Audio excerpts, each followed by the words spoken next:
Hello दोस्तों, स्वागत है आप सभी का मेरे यूट्यूब चैनल द संजय में। दोस्तों, आज मैं आप लोगों के लिए एक नया टॉपिक लेके आया हूँ, मनोविश्लेषणात्मक सिद्धांत, जिसे हम बोलते हैं सिगमंड फ्रायड। इसके जनक दोस्तों कौन माने जाते हैं? Sigmund Freud.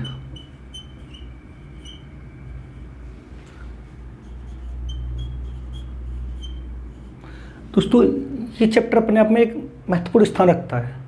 सिगमंड फ्रायड ने इस सिद्धांत का जब प्रतिपादन किया था तो मनोविज्ञान के क्षेत्र में एक क्रांतिकारी विचारधारा उत्पन्न कर दी थी, क्योंकि इन्होंने पूर्ण रूप से साइकोलॉजी को हिला के रख दिया था, मनोविज्ञान को हिला के रख दिया था। इन्होंने व्यक्ति के 3 मन बताए थे, चेतन मन, अर्धचेतन मन और चेतन मन।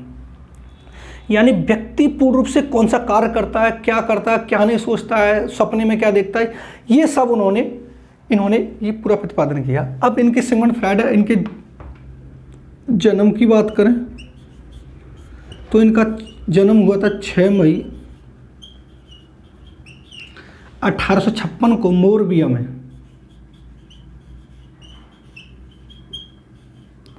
इनका जन्म हुआ था मोरबिया में। ठीक है दोस्तों, अब सब बात यहां पर आती है कि इनके जो उपागम हैं, उपागम कितने? इनके 3 हैं। देखो, एक है इड, एक है ईगो, एक है सुपर ईगो। ठीक है दोस्तों, इसको बोलते हैं इदम, इसको बोलते हैं अहम और इसको बोलते हैं परा अहम।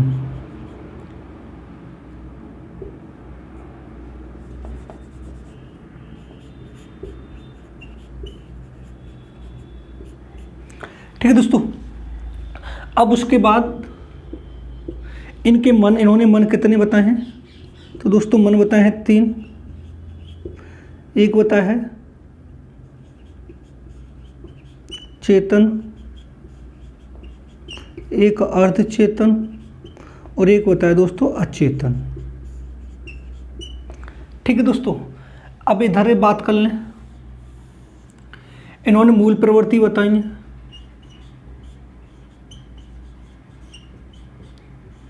इन्होंने मूल प्रवृत्ति कितनी बताई दोस्तों? 2। एक बताइए जीवन,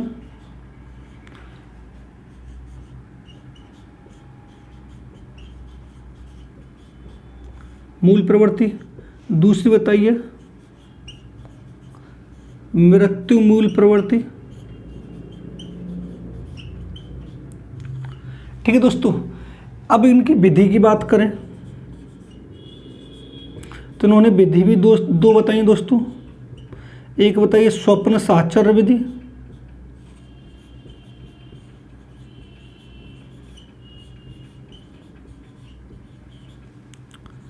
एक बताइए दोस्तों मुक्त साक्षर विधि,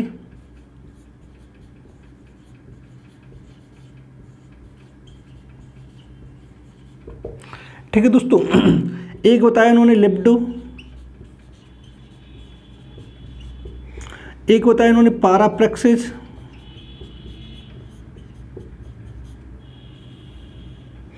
ठीक है दोस्तों। एक बताया इन्होंने काम वासना, जिसे बोलते हैं हम सेक्सुअलिटी।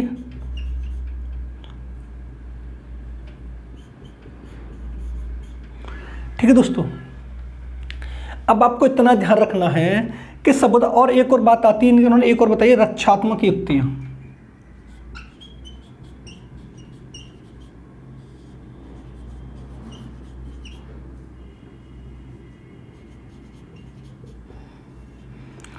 अब दोस्तों आपको इतना ध्यान रखना, अगर इनमें से कोई सा भी एक शब्द आए तो बात किसकी कर रहा है? मनोविश्लेषणात्मक सिद्धांत की। इसको हम इसी वीडियो में डिटेल में पढ़ेंगे कि चेतन मन किसे कहते हैं, अर्धचेतन किसे कहते हैं, अचेतन किसे कहते हैं, इद किसे कहते हैं, ईगो किसे कहते हैं, सुपर ईगो किसे कहते हैं, इसकी जीवन मूल प्रवृत्ति, मृत्यु मूल प्रवृत्ति, इनको किसे कहते हैं। इनकी दोनों विधियों को पढ़ेंगे और लिबिडो भी पढ़ेंगे, पाराफ्लेक्स भी पढ़ेंगे, कामवासना भी पढ़ेंगे और रक्षात्मक युक्तियां। यानी मैंने पहले आपको यह बता दिया कि इनमें से कोई सा भी एक शब्द आए तो बात किसकी हो रही है? मनोविश्लेषणात्मक सिद्धांत की। अब मनोविश्लेषण सिद्धांत के जनक कौन है दोस्तों? Sigmund Freud. सिगमंड फ्रायड का जन्म कहाँ हुआ था? 6 मई 1856 को मोरबिया शहर में हुआ था। कहां पर हुआ था दोस्तों? मोरबिया शहर में। अब इसके उपागम पूछता है कि इसके उपागम कितने दोस्तों? 3 हैं। इड, ईगो, सुपर ईगो, इदम, अहम, परा अहम। अब मनोविज्ञान में, मनोविश्लेषण सिद्धांत में सिगमंड फ्रायड ने व्यक्ति के कितने मनों का वर्णन किया है? 3 मन का, चेतन मन, अर्धचेतन मन, चेतन मन।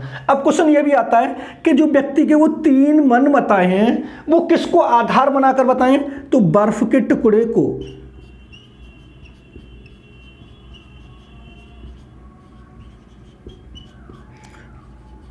आधार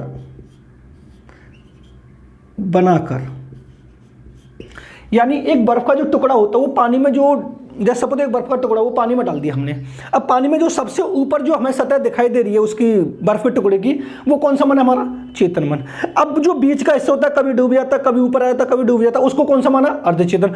जो पूर्ण रूप से पानी में होता है वो कौन सा होता है? अचेतन मन। अभी मैं इन तीनों को बताऊंगा, उसके बाद इदम, अहम, पराहम, इनको भी मैं बताऊंगा। अब इसकी मूल प्रवृत्ति कितनी है? जीवन मूल प्रवृत्ति, मृत्यु मूल प्रवृत्ति। ये दोस्तों वेरी वेरी इंपॉर्टेंट है, यूपी टेट में कई बार पूछा गया है कि फ्रायड ने कितने प्रकार की मूल प्रवृत्ति बताई है? 2 प्रकार की, जीवन और मृत्यु। इनको मैं अभी समझाऊंगा। अब इसकी विधि कौन कौन सी है? 2 है दोस्तों, स्वप्न साक्षर विधि, मुक्त साक्षर विधि। अगर किसी भी स्टेटमेंट में कोई भी स्टेटमेंट आ रहा है और उस स्टेटमेंट अगर सपने की बात हो रही तो आपको लगाना है सिगमंड फ्रायड मनोविश्लेषणात्मक सिद्धांत में, यानी इन्होंने मनोविश्लेषणात्मक सिद्धांत में सिगमंड फ्रायड ने सपने की बात की है। अब मुक्त साक्षर विधि, जो फ्री है, हम बिल्कुल एकदम से व्यक्ति फ्री है, वो कुछ भी देख सकता है। अब लिबिडो, लिबिडो को किसे कहते हैं इसको भी बताऊंगा। लिबिडो क्या होता है कि दोस्तों ये व्यक्ति में काम वासना को सक्रिय करता है, जो सेक्सुअलिटी होती है, यानी व्यक्ति में जो भी कार्य करना होता है, जब भी उसके दिमाग में ये बात आती है कि मुझे उसका रेप करना है, उसका बलात्कार करना है, तो उस टाइम उसके दिमाग में जो भी शक्ति हावी रहती है उसको फ्रायड ने क्या बोला? लिबिडो। अब पाराप्रैक्सिस किसे कहते हैं दोस्तों? पाराप्रैक्सिस कहते हैं व्यक्ति अपने जीवन भर, यानी शुरू से लेकर शाम तक, यानी जब भी उसकी आंख खुलती है सुबह और शाम तक कुछ ना कुछ भूलता रहता है। कभी खाना भूल गया, कभी किसी से कुछ बात करना भूल गया, कभी लिखना भूल गया, कभी किसी को पैसे देना भूल गए। यानी व्यक्ति जब सुबह से आंख खोलता है और शाम तक जो भी भूलता है, उस भूलने को फ्रायड ने पाराप्रैक्सिस कहा है। पाराप्रैक्सिस कहा है, यानी व्यक्ति में जो भूलने की बीमारी होती है उसे क्या बोला गया? पाराप्रैक्सिस बोला गया। अब काम वासना किसे? सेक्सुअलिटी। अब सबसे ज्यादा काम वासना पर या कामुकता पर बल किसने दिया? सिगमंड फ्रायड ने के सिद्धांत में मनोविश्लेषण। अब रक्षात्मक युक्ति क्या होती है कि व्यक्ति के चेतन मन और अचेतन मन में जो भी संघर्ष, तनाव और संघर्ष आता है और दबाव आता है, उनको दूर करने के लिए या उनको कंट्रोल करने के लिए, नियंत्रण करने के लिए फ्रायड ने किसका प्रयोग किया? रक्षात्मक युक्ति का। ये सब मैं आज आपको इस वीडियो में पूरी डिटेल से पढ़ाऊंगा। अब कभी कभी क्वेश्चन ये पूछता है कि मनोविश्लेषण सिद्धांत में सिगमंड फ्रायड ने व्यक्ति के किन मनों का अध्ययन किया है? तो व्यक्ति के चेतन और अचेतन मन का। अभी आप इनको नोट कर लें, फिर मैं इसको डिटेल में पूरा पढ़ाता हूँ दोस्तों। अगर इनमें से कोई सा भी एक दोस्तों शब्द आए तो ये समझो सिगमंड फ्रायड की बात हो रही है। कंपलसरी है दोस्तों, ये यहाँ से कंपलसरी आपको 1-2 क्वेश्चन मिलने के पूरे चांस रहते हैं, आता भी है, चाहे यूपी टेट हो, चाहे सी टेट हो, चाहे सुपर टेट हो, चाहे रेट हो, DSSB हो। अभी मैं जब जैसे DSSB की वैकेंसी आ गई दोस्तों, तो उसकी भी मैं स्टार्ट कर दूंगा 1-2 दिन में। उसका सिलेबस मैं कल वाली वीडियो में आपको डिस्कस कर सकता हूँ, कल पर जो भी आगे वीडियो बनाऊंगा उसमें डिस्कस कर सकता हूँ। उसके बाद उसको भी मैं साथ में लेते हुए चलूँगा। साफ कर दें, आगे चलते। अब चलते दोस्तों,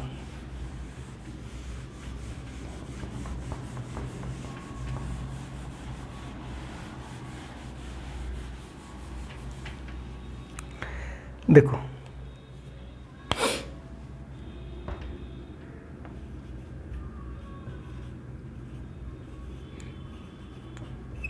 फ्रायड का जन्म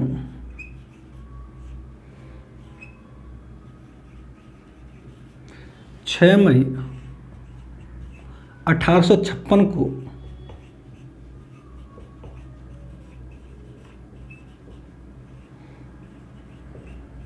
मोरविया के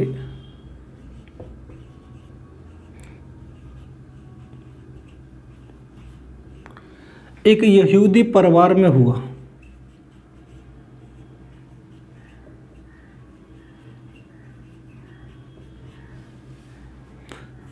फ्रायड के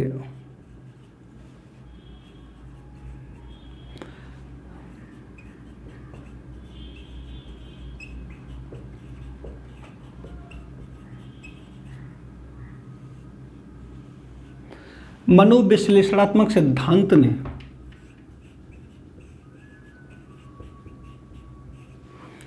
मनोविज्ञान के क्षेत्र में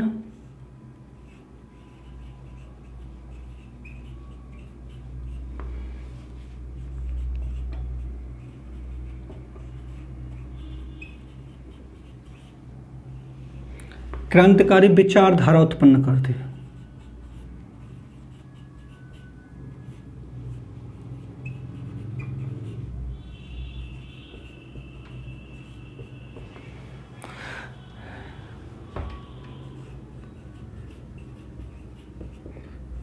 जिसमें फ्रायड ने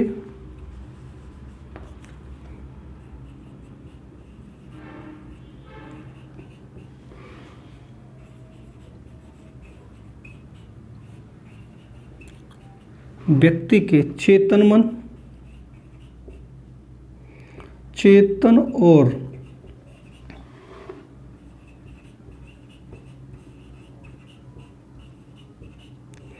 अचेतन मन की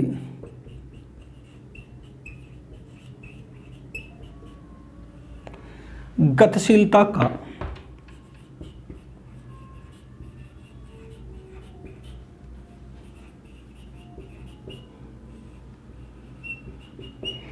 अध्ययन किया।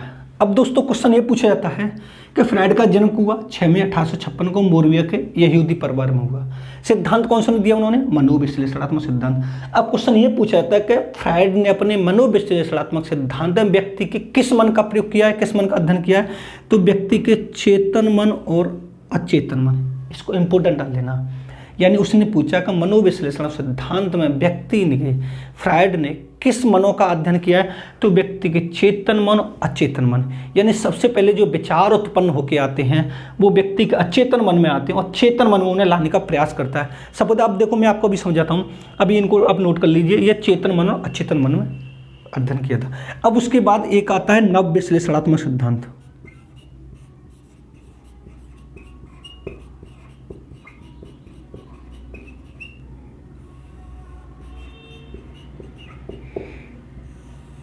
अब नव विश्लेषणात्मक सिद्धांत में, इस सिद्धांत में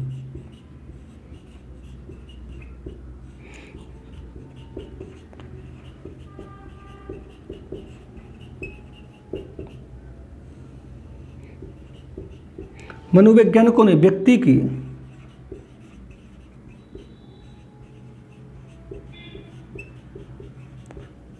सामाजिक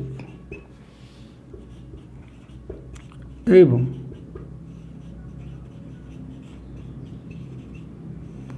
सांस्कृतिक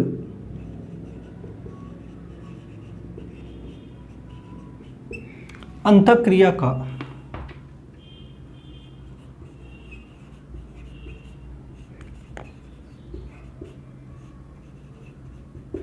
अध्ययन किया है। इसको दोस्तों आप नोट करके डाल लेना।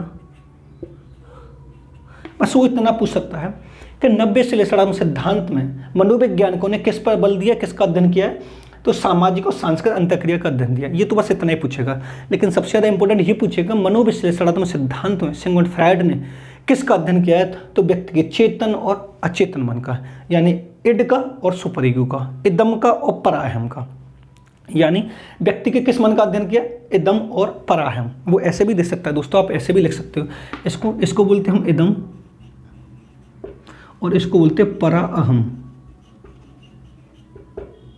यानी व्यक्ति के इदम का और पराहम का, यानी व्यक्ति के चेतन और अचेतन मन में जो भी गतिशीलता होती है उसका अध्ययन सिगमुंड फ्रायड ने किस सिद्धांत में किया है दोस्तों? मनोविश्लेषणात्मक सिद्धांत में किया है। अब मैं आपको पूरा समझाता हूं, पहले आप इसको नोट कर लीजिए।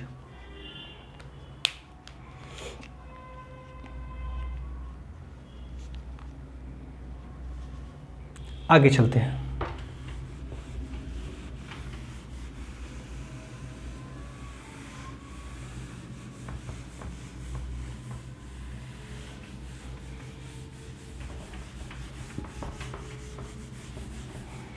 अब दोस्तों आते हैं इसके उपागम।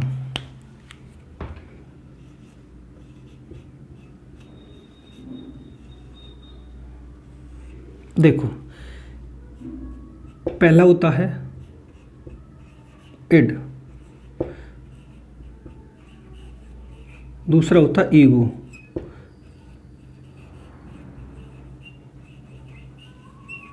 तीसरा होता है सुपर ईगो। इसको बोलते हैं हम इदम, इसको बोलते हैं अहम और इसको बोलते हैं परा अहम। इसको बोलते हैं चेतन, इसको बोलते हैं अर्धचेतन, और इसको बोलते हैं दोस्तों अचेतन।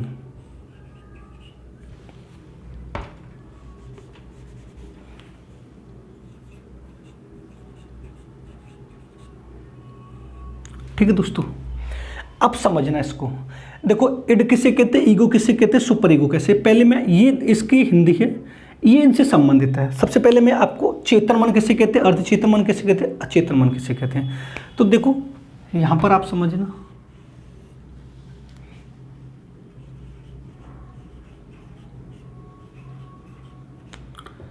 चेतन मन,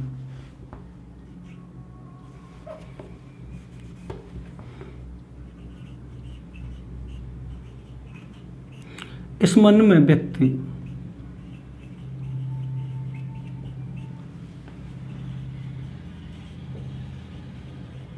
शारीरिक और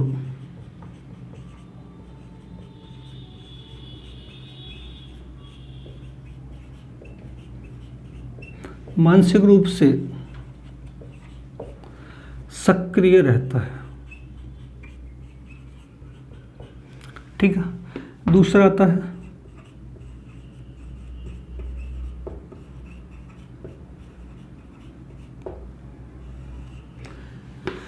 अर्धचेतन मन,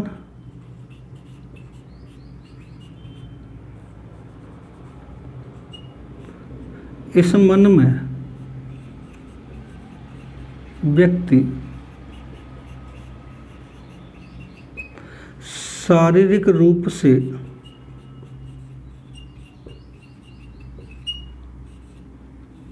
निष्क्रिय और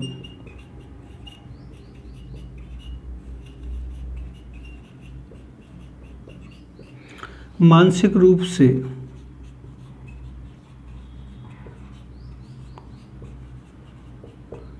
सक्रिय रहता है। तीसरा होता है दोस्तों अचेतन मन,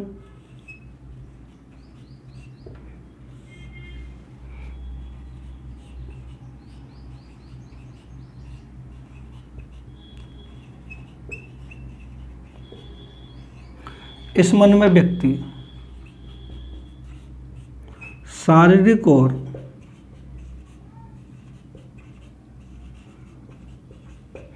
मानसिक रूप से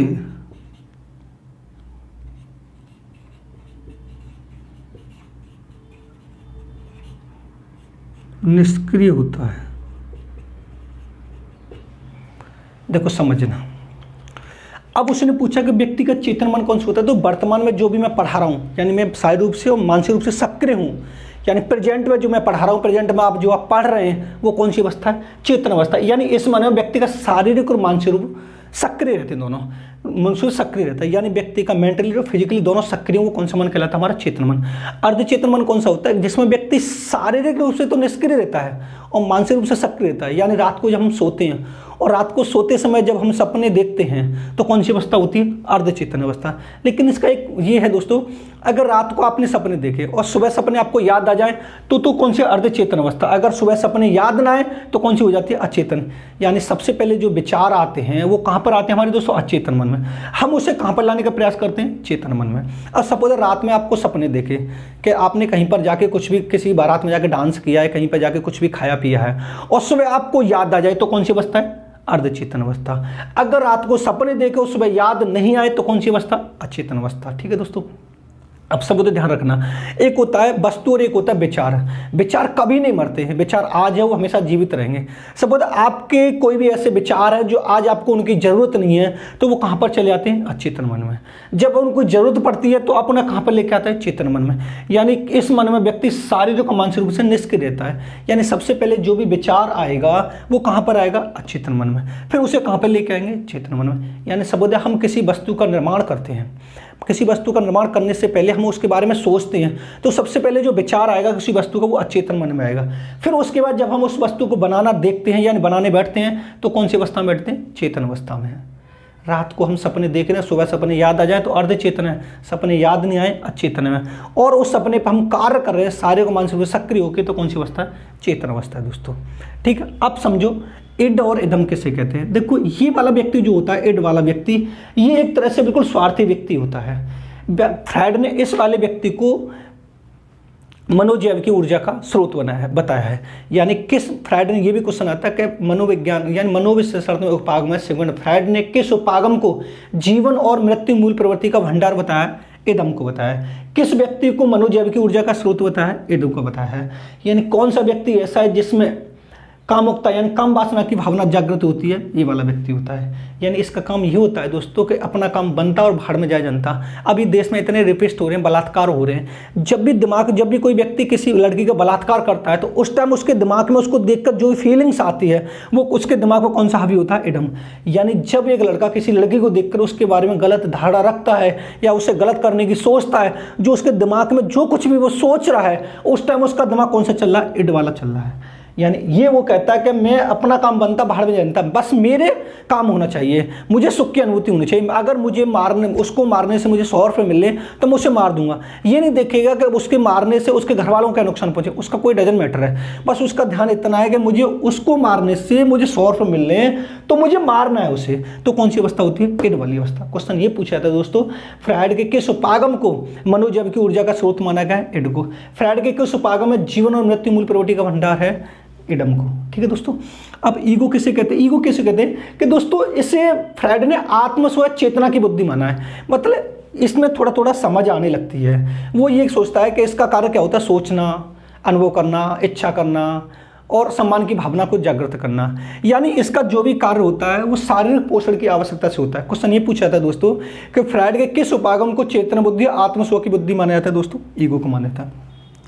सुपर ईगो, अगर हम इसको फ्रायड के अपोजिट हटा के देखें तो सुपर ईगो जो भी होता है वो पतन का कारण होता है। यानी कहते हैं इसमें तो ज़्यादा ईगो आ रहा है, अब ज़्यादा हो रहा है तो पतन का कारण होता है। जब कोई ज़्यादा घमंड करने लगता है तो उसमें पतन का कारण हो जाता है। सपोज मैं अपने किसी पे घमंड करने लगूँ तो मेरा पतन स्टार्ट है। अगर सुपर ईगो हम फ्रायड में पढ़े मनोविश्लेषणात्मक सिद्धांत में तो दोस्तों ये सबसे नैतिक प्राणी होता है।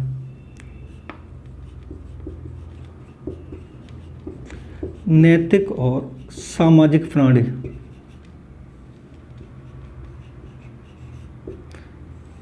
अगर उसने पूछा फ्रायड के किस उपागम को नैतिक और सामाजिक प्राणी कहा जाता है? सुपर ईगो को या सुपर ईगो को। यानी ये वाला व्यक्ति एक ऐसा व्यक्ति होता है जब भी कोई भी कार्य करेगा तो समाज को ध्यान में रखकर कार्य करेगा। ये कभी भी ऐसा कार्य नहीं करेगा जिससे समाज को नुकसान हो, लेकिन ये वाला व्यक्ति ऐसा कार्य करेगा जो समाज को नुकसान हो। अगर उससे समाज को नुकसान करने से अपने आप को फायदा हो रहा है तो वो कर देगा, लेकिन ये व्यक्ति ऐसा कोई कार्य नहीं करेगा अपने स्वार्थ के लिए समाज को नुकसान हो। यानी ये समय और बंधन से मिलकर बना होता है। इसमें पश्चाताप की भावना विकसित होती है। उसने अगर कोई कार्य कर दिया तो उसे डर लगता है कि मैंने ये कार्य क्यों कर दिया।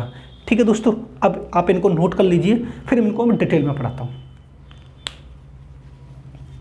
है वेरी वेरी इंपॉर्टेंट।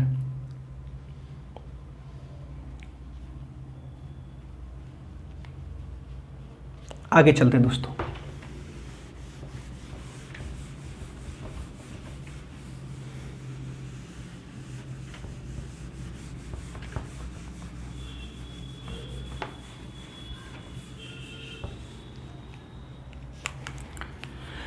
सबसे पहले हेडिंग डालिए दोस्तों,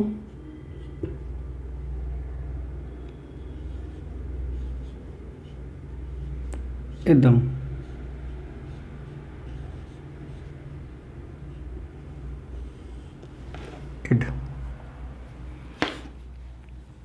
दो। फ्रायड ने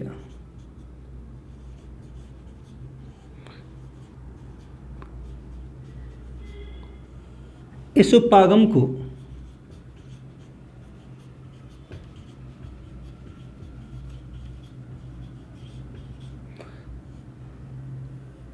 मनोजैविकीय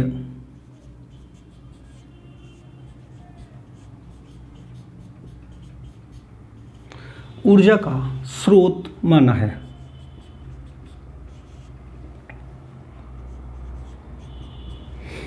यह उपागम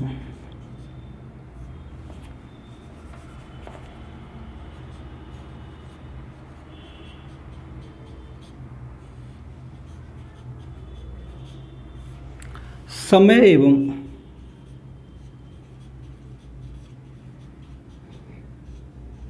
यथार्थता के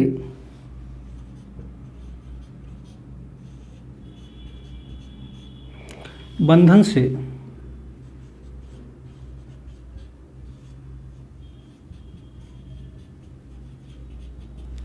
मुक्त होता है। यह व्यक्ति में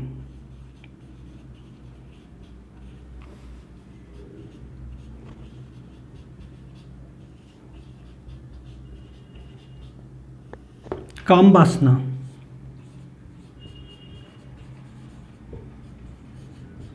सेक्सुअलिटी को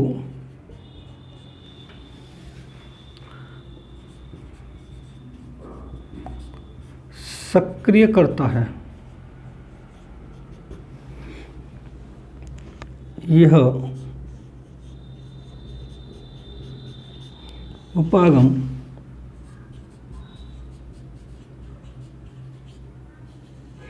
सामाजिक नियमों की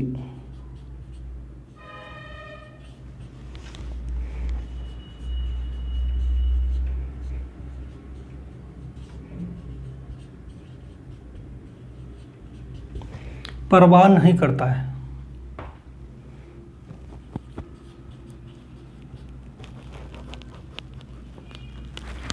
इसका संबंध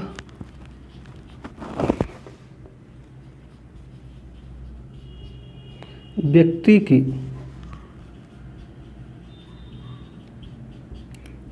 कामुकता से होता है।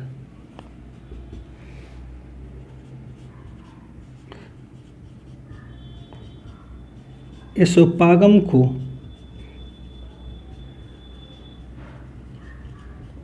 फ्रायड ने जीवन और मृत्यु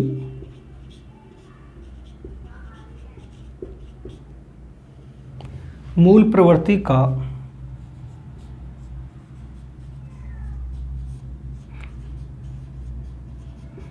भंडार बताया है। समझना दोस्तों, ये इतना कार्य कौन करता है? इदम करता है, यानी ईगो करता है, इड करता है। अब उसने पूछा कि फ्रायड का कौन सा उपागम मनोजैव की ऊर्जा का स्रोत माना जाता है? तो इड यानी इदम, यानी कौन सा उपागम समय और यथार्थता के बंधन से मुक्त होता है, यानी वो फ्री होता है, वो कभी किसी की नहीं मानता। वो ये नहीं सोचता कि अगर मेरे इस कार्य करने से वो समय को नुकसान पहुंचेगा, समाज को नुकसान पहुंचेगा, उसे कोई मतलब नहीं। जो मन में आ रहा है वो कर रहा है। और कौन सा व्यक्ति काम वासना को सक्रिय करता है? ये वाला करता है। और इसका संबंध, ये सामाजिक नियमों की परवाह नहीं करता, यह सामाजिक और नैतिक नियमों की परवाह नहीं करता, क्योंकि किसका समय और यथार्थता के बंधन से मुक्त है, यानी फ्री है। उसे कोई मतलब नहीं है कि कौन क्या कह रहा है। बस उससे, वो किसी के उसमें नहीं है, बंधनों में, कि उसने ये कह दिया तुम ये कार्य नहीं करोगे तो ये कार्य नहीं होगा, तो वो किसी के नहीं मानता, वो अपने मन की करता है, यानी अपना काम बनता और बाहर में जाए जनता। आपने ये स्टेटमेंट सुना होगा, बड़ी कहावत है। तो कौन सा व्यक्ति होता है? एडम होता है। और जीवन और मृत्यु मूल प्रवृत्ति का भंडार किस उपागम में पाया गया दोस्तों? तो इड में पाया गया है दोस्तों। अगर उसने पूछा कौन सा उपागम व्यक्ति में जीवन और मृत्यु मूल प्रवृत्ति का भंडार बताया गया है? इड यानी इदम, ठीक है। उसके फ्रायड ने किस उपागम को जीवन और मृत्यु प्रवृत्ति का भंडार बताइए? फ्रायड के किस उपागम को मनोजैव की ऊर्जा का स्रोत कहा जाता है? इदम को कहा जाता है। फ्रायड का कौन सा उपागम समय और यथार्थता के बंधन से मुक्त होता है, वो किसी के बंधनों में नहीं होता? इड। फ्रायड के किस उपागम में व्यक्ति कामुकता यानी काम वासना से सक्रिय रहता है, या उसका संबंध होता है सेक्सुअलिटी से? फ्रायड के किस उपागम, कौन सा उपागम सामाजिक और नैतिक नियमों की परवाह नहीं करता है? इदम। ये ध्यान रखना दोस्तों। इस तरह से, एक तरह से इसको जोड़े हम तो किशोरावस्था से होता है। किशोरावस्था में व्यक्ति जब विपरीत लिंग के प्रति आकर्षित होता है, यानी जब एक लड़का एक लड़की के प्रति आकर्षित होता है, तो वो ये सोचता है कि अगर हम दोनों के बीच में कोई आया तो मैं उसको मार दूंगा। उसे ये नहीं पता होता कि मेरा आगे जाके क्या होने वाला है, इसका क्या होने वाला है, मेरे इस कार्य करने से क्या हो, उससे कुछ नहीं मतलब, क्योंकि उसका यहाँ पर है, सबसे ज़्यादा यहाँ पर, और वो किसी की परवाह नहीं करता और मनोजैव की ऊर्जा का स्रोत माना जाता है। ही वेरी वेरी इंपॉर्टेंट है कि किस उपायों को मनोजैव की ऊर्जा का स्रोत माना गया दोस्तों? इड को नोट कर लो दोस्तों, है वेरी वेरी इंपॉर्टेंट है ये दोस्तों। यहां से कंपल्सरी आपको एक क्वेश्चन मिलने के पूरे चांस है। साफ कर दें दोस्तों। आगे चलते हैं।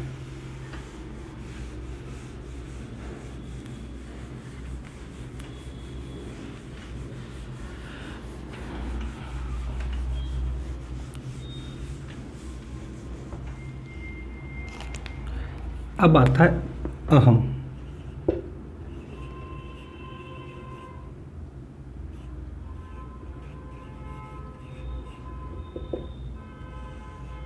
देखो,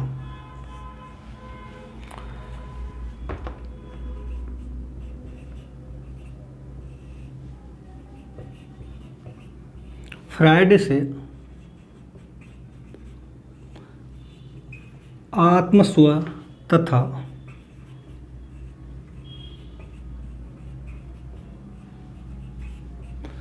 चेतना की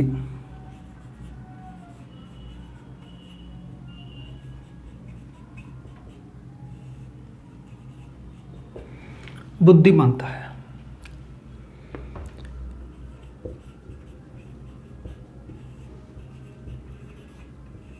इसका कार्य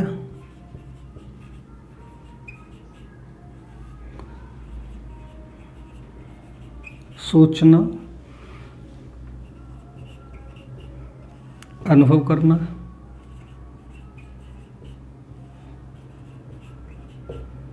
इच्छा करना और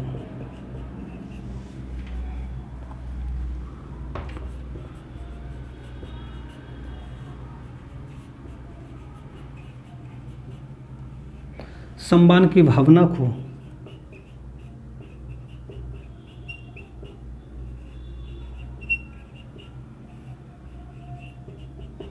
जागृत करना होता है।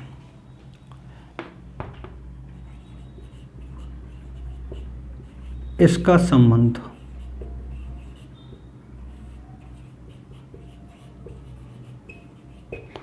शारीरिक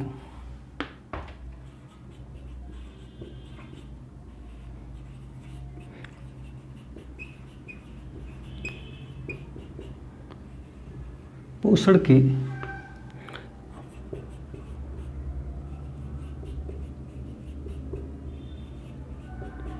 आवश्यकता से होता है। इसका क्वेश्चन जब भी बनेगा तो ये पूछेगा फ्रायड ने किस उपागम को आत्मस्व तथा चेतना की बुद्धि माना है। ईगो को किस उपागम में व्यक्ति सोचना, अनुभव कर रहा, इच्छा करना और सम्मान की भावना को जागृत करता है। ईगो किस उपागम में व्यक्ति अपने शारीरिक पोषण की आवश्यकता करता है। ईगो से बात करता है। बस इतना क्वेश्चन पूछता है कि आत्मस्व चेतना की बुद्धि किस उपागम को माना जाता है। ईगो को किस उपागम में सोचना, अनुभव करना और इच्छा की भावना को जागृत करना होता है। वो जब भी कोई कार्य करता है थोड़ा अनुभव करने लगता है कि यार मुझे ये काम करना चाहिए या नहीं करना चाहिए। कर भी देता है, कभी कभी कर भी देता है, लेकिन बाद में सोचता है यार ऐसा नहीं करना चाहिए। अगर एक व्यक्ति किसी दूसरे व्यक्ति को थप्पड़ मार दे, चाटा मार देता है, फिर बाद में कहता है यार गलती, सॉरी हो गई, तो वो मार देता है, कार्य कर देता है, फिर बाद में अनुभव करता है, इच्छा करता है कि यार मैं ये कार्य करता या नहीं करता। वो सब भी क्या होता है, ये वाला होता है। लेकिन इससे पहले वाले में क्या होता है, वो कर देता था, वो सोचता नहीं था, बस उसे अपने सुख की अनुभूति होनी चाहिए। तो ये होता था। नोट कर लो उसको दोस्तों। आगे चलें दोस्तों। चैनल को सब्सक्राइब भी कर लिया करें अगर आप हमारे चैनल पर नए हैं तो। वीडियो को लाइक भी कर दिया करें और कमेंट भी कर दिया करें। तीसरा आता है पराअहम।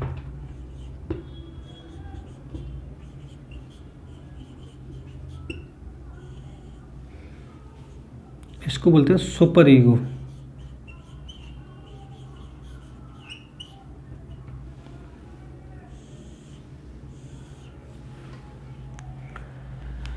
देखो,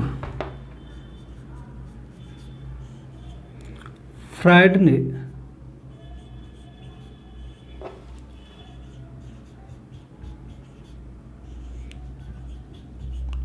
इस उपागम को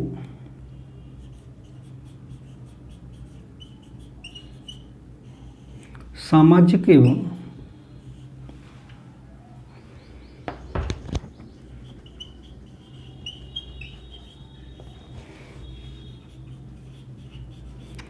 नैतिक प्राणी माना है।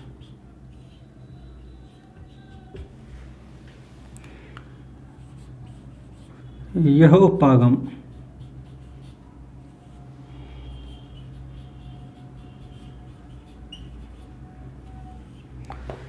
सामाजिक और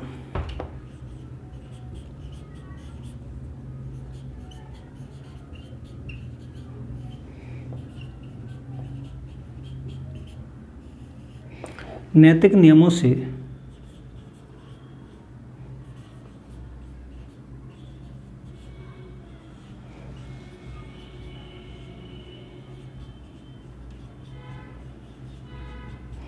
मिलकर बना होता है।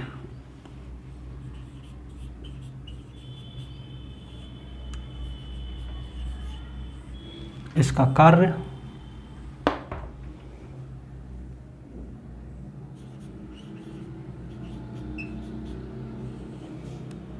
कार्य व्यक्ति में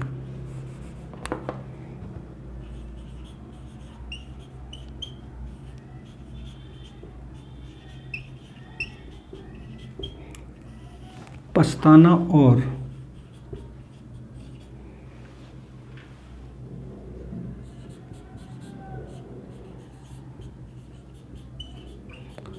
पाप की भावना को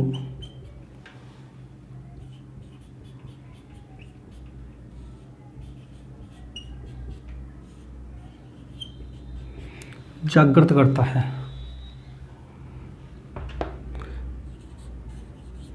यह उपागम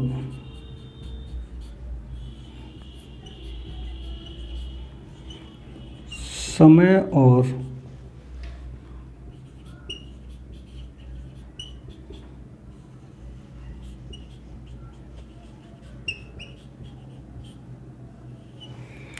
और यथार्थता से मिलकर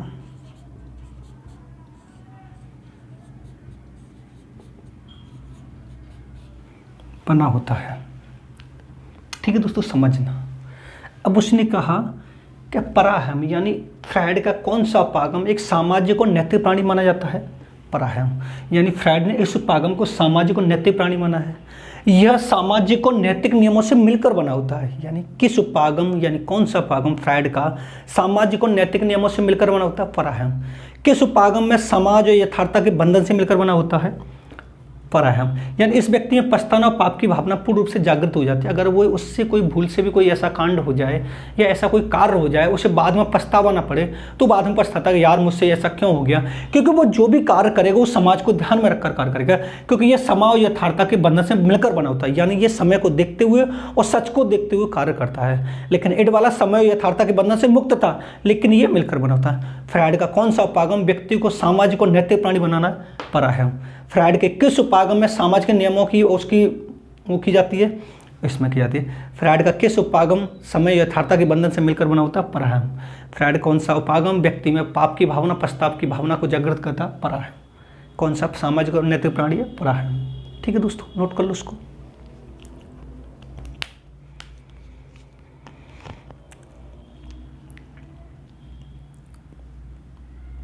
ये तीन हो गए। इन तीन में से एक क्वेश्चन आपको कंपलसरी मिल जाएगा।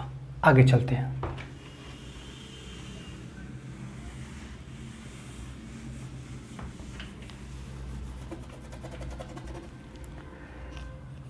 आगे आती हैं मूल प्रवृत्ति।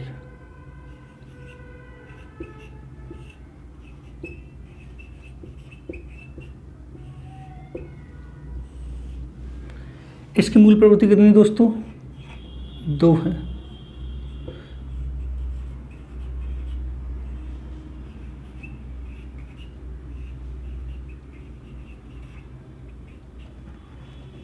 एक जीवन मूल प्रवृत्ति,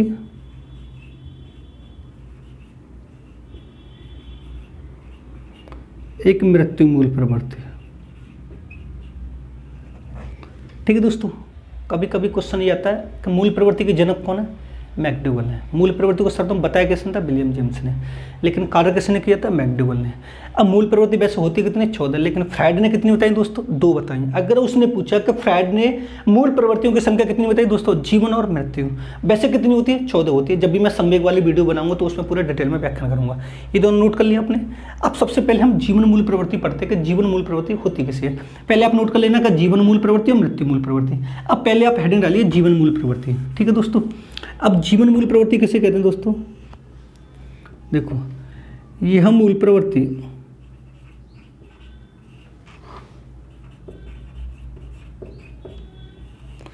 व्यक्ति में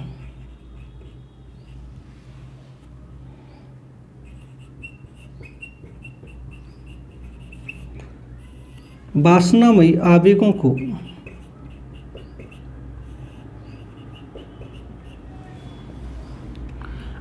को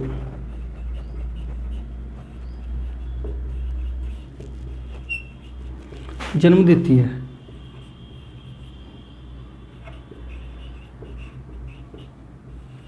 यह मूल प्रवृत्ति व्यक्ति में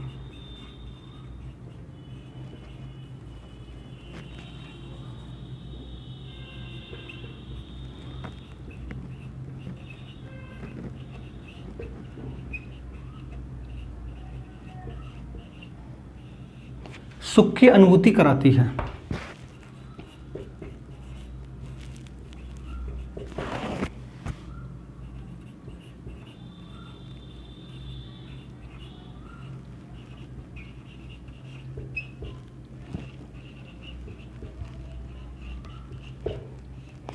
इस मूल प्रवृत्ति के द्वारा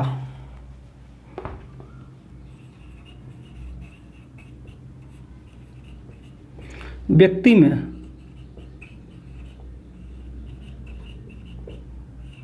आत्मरक्षा,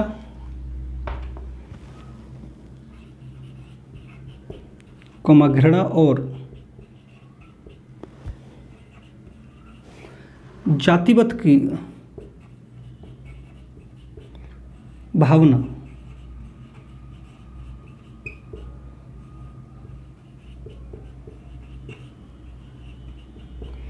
विकसित होती है। इसका संबंध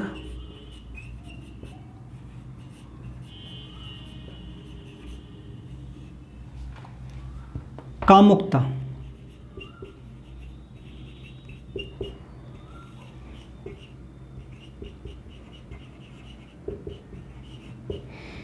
सेक्सुअलिटी से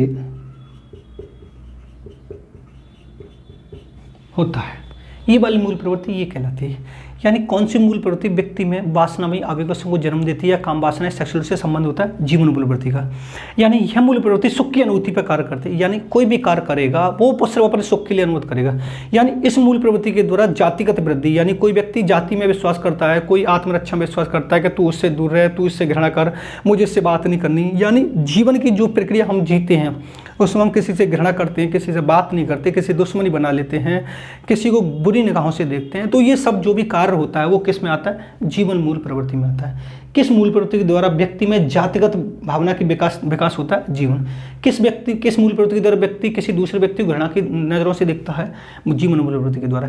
किस मूल प्रवृत्ति के द्वारा व्यक्ति में कामना वही यानी वासना वही यानी कामुकता सेक्सुअलिटी का विकास होता है? जीवन मूल प्रवृत्ति का। नोट कर लो दोस्तों।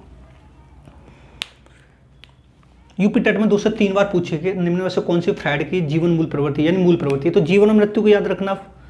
आगे चलते हैं।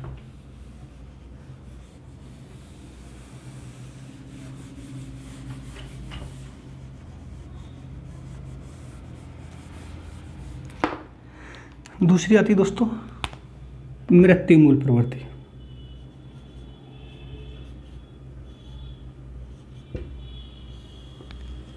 देखो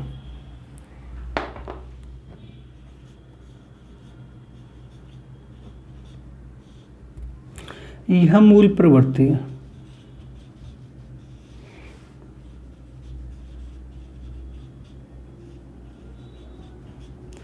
व्यक्ति को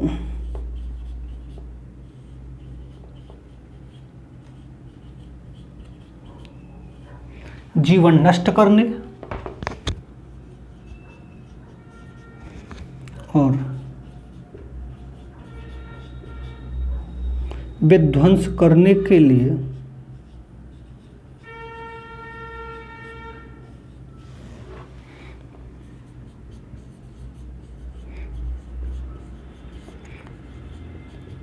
प्रेरित करती है।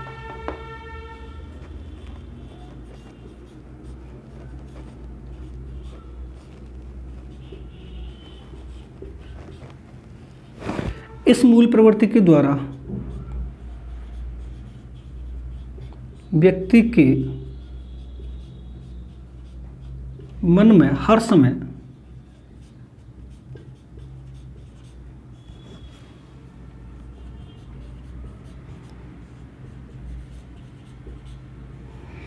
अपने जीवन को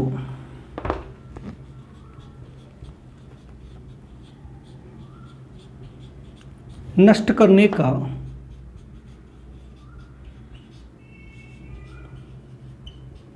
ख्याल रहता है दोस्तों। ठीक है दोस्तों, यानी मृत्यु मूल प्रवृत्ति के द्वारा दोस्तों व्यक्ति अपने आप को नष्ट करने का सोचता है। यानी वो सोचता है कि मैं इसको मार दूँ, इसको कर दूँ, ये कर दूँ, वो कर दूँ। यानी एक तरह से क्रोध की भावना, आक्रामकता की भावना ये वाली व्यक्ति नष्ट करती है। यानी किस मूल प्रवृत्ति में व्यक्ति स्वयं को नष्ट करने के लिए प्रेरित करता है? मृत्यु मूल प्रवृत्ति में। जीवन मूल प्रवृत्ति में वो जीने के लिए, सुख की अनुभूति पर कार्य करता है। लेकिन ये मार दूंगा, मैं इसको कर दूंगा, वो कर दूंगा, अपने आप को नष्ट कर लूंगा, यानी वो पूर्ण रूप से एक विध्वंस की भावना में जीता है।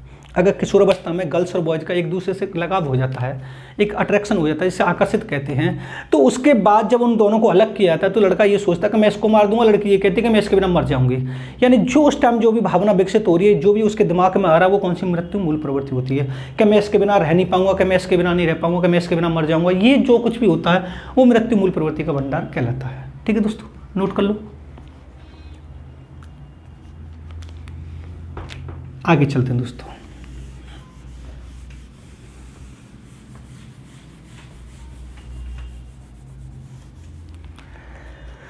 ठीक है दोस्तों, अब आती है इसकी विधि। इसकी विधि कितनी दोस्तों? 2 है। एक है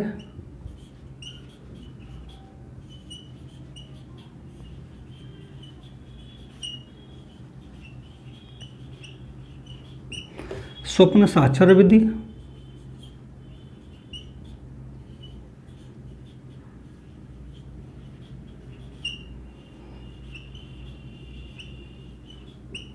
एक है मुक्त साक्षर विधि। ठीक है दोस्तों, अब उसके बाद दोस्तों एक और आता है पैराप्रैक्सिस। मैंने आपको बताया था,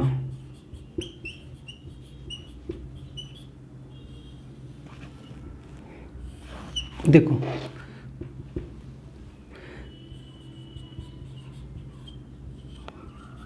फ्रायड ने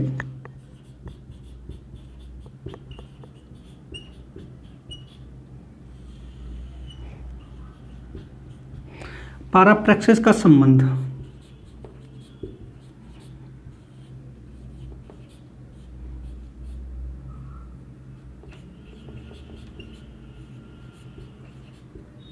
उन भूलों एवं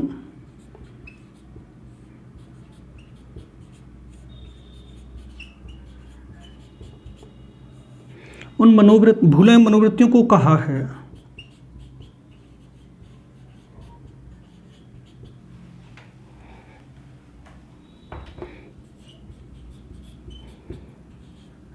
जिससे व्यक्ति अपने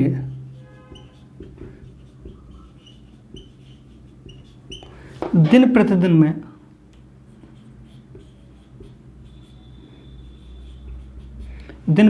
करता है। जैसे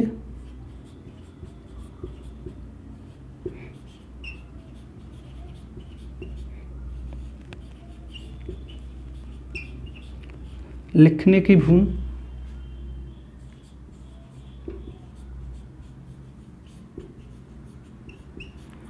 पढ़ने की भूल,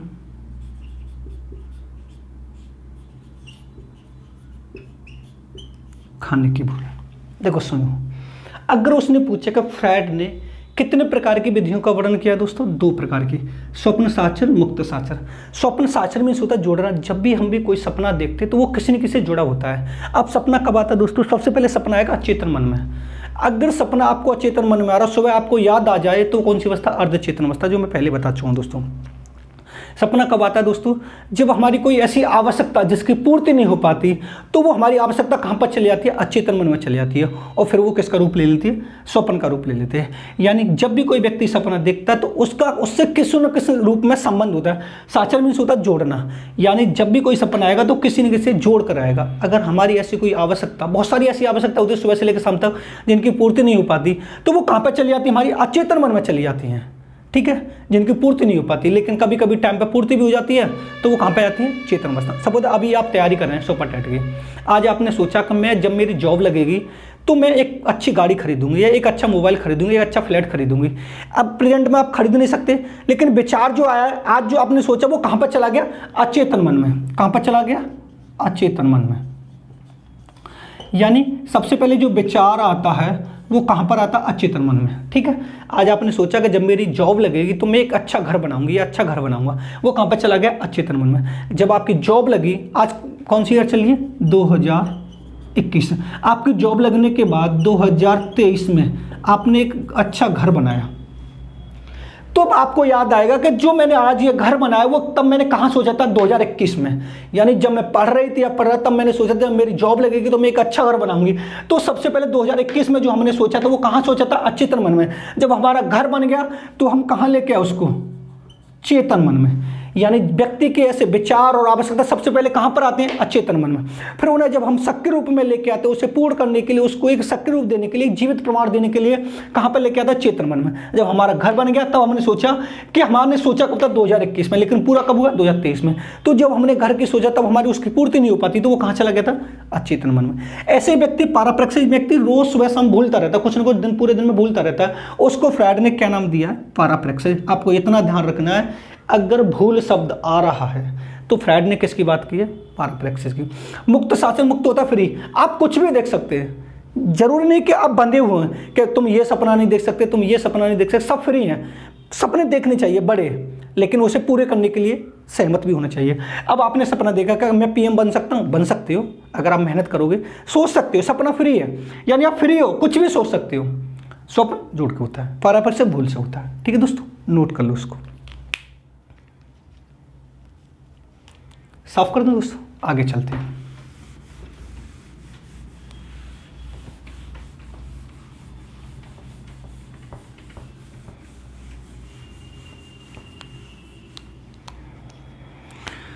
अब आता है दोस्तों लिबिडो।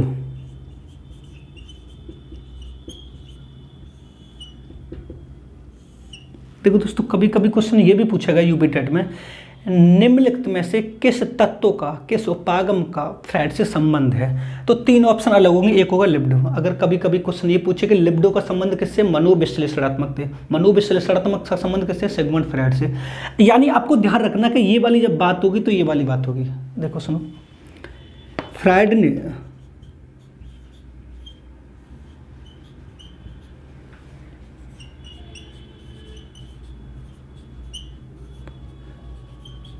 लिबिडो का संबंध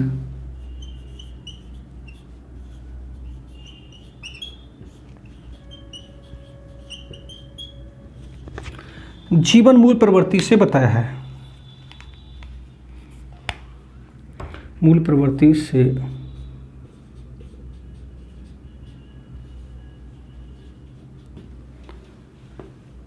यह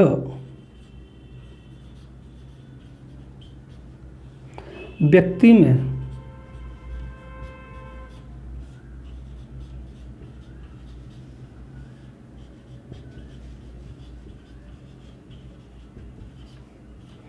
काम वासना को सक्रिय करता है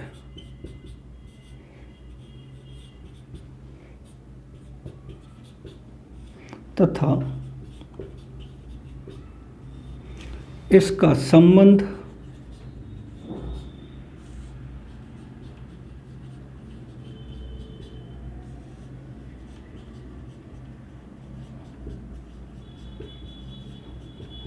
कामुकता से होता है।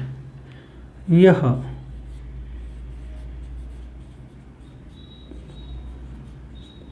व्यक्ति में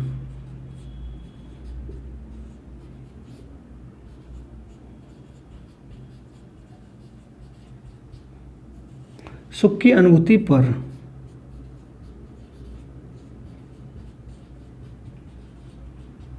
कार्य करता है। इतना ध्यान रखना कि लिबिडो जो है व्यक्ति में काम वासना को सक्रिय करता है, और इसका संबंध किस मूल प्रवृत्ति से बताया फ्रायड ने? जीवन मूल प्रवृत्ति से। किस पर कार्य करता है? सुख की अनुभूति पर कार्य करता है। यानी लिबिडो किस पर कार्य करता है? सुख की अनुभूति पर। किस मूल प्रवृत्ति से संबंध है? जीवन मूल प्रवृत्ति से संबंधित है। यह व्यक्ति में किसको सक्रिय करता है? काम वासना को। यानी इसका एक दूसरा नाम होता है काम वासना, सेक्सुअलिटी। इसका अगर दूसरा नाम हम बात करें तो होता कामुकता, जिसे बोलते हैं सेक्सुअलिटी। ठीक है, आप इसको नोट कर लें। बस इतना ध्यान रखना, फ्रायड का मूल लिबिडो का किससे संबंध है? फ्रायड से। किससे मूल प्रवृत्ति से? जीवन मूल प्रवृत्ति से संबंध है। किसको सब करता है? काम वासना को। किसकी अनुभूति पे कार्य करता है? सुख की अनुभूति पे। अपना काम बनता, भाड़ में जा जनता। इससे कुछ भी हो, लेकिन खुद को तकलीफ ना हो, खुद को दुख ना हो, खुद को सुख हो, वो क्या कहलाता है? लिबिडो कहलाता है। ठीक है दोस्तों, नोट कर लो इसको। दोस्तों इस वाले इसके मनोविश्लेषण सिद्धांत के पार्ट में 2 बनाऊंगा, अभी आगे और पढ़ा रहा हूँ अभी आपको। नेक्स्ट चलते हैं।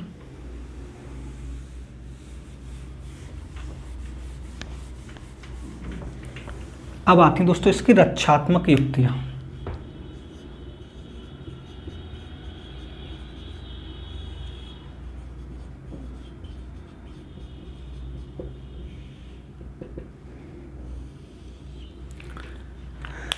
दोस्तों ये वेरी वेरी इंपॉर्टेंट है, इससे कंपलसरी एक क्वेश्चन आता है।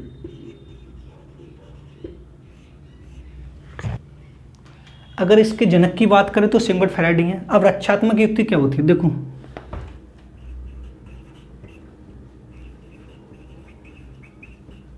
जब व्यक्ति के चेतन मन और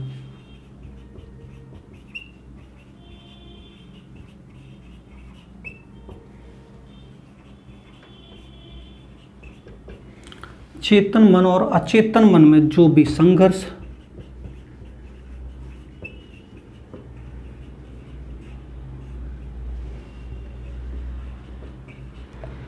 तनाव,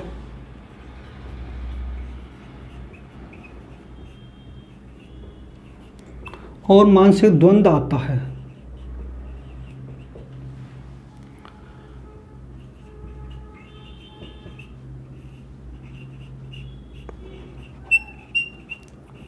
उनको दूर करने के लिए या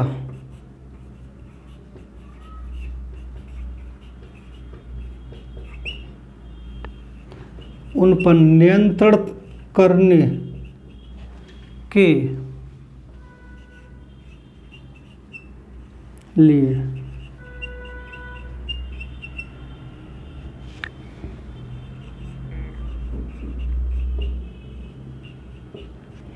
रक्षात्मक युक्ति का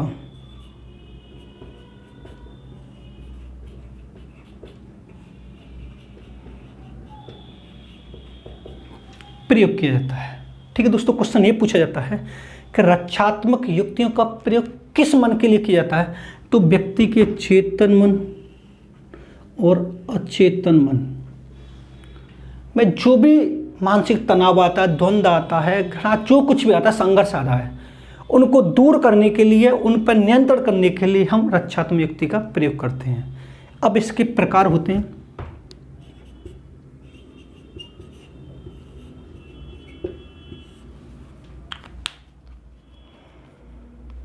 देखो दोस्तों,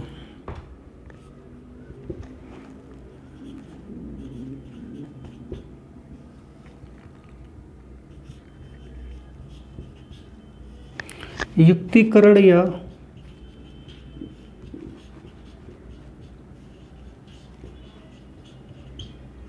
तर्क संगतिकरण,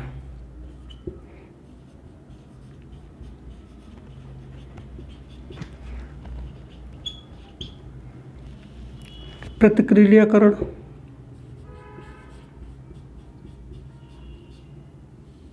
प्रत्यगमन,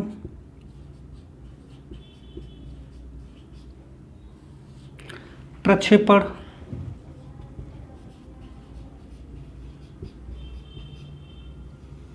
विस्थापन,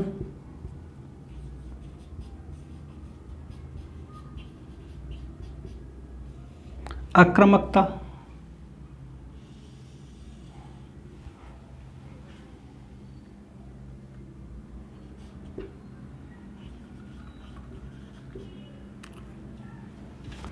कल्पना प्रवाह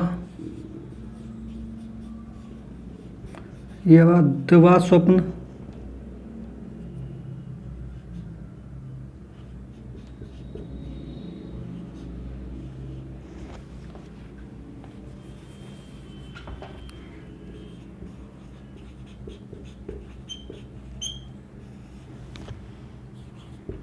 एक और है, एक युक्तिकर, तर्कसंगतिकर, प्रतिक्रियाकरण, प्रतिगमन, प्रक्षेपण, विस्थापन, आक्रामकता। एक और है,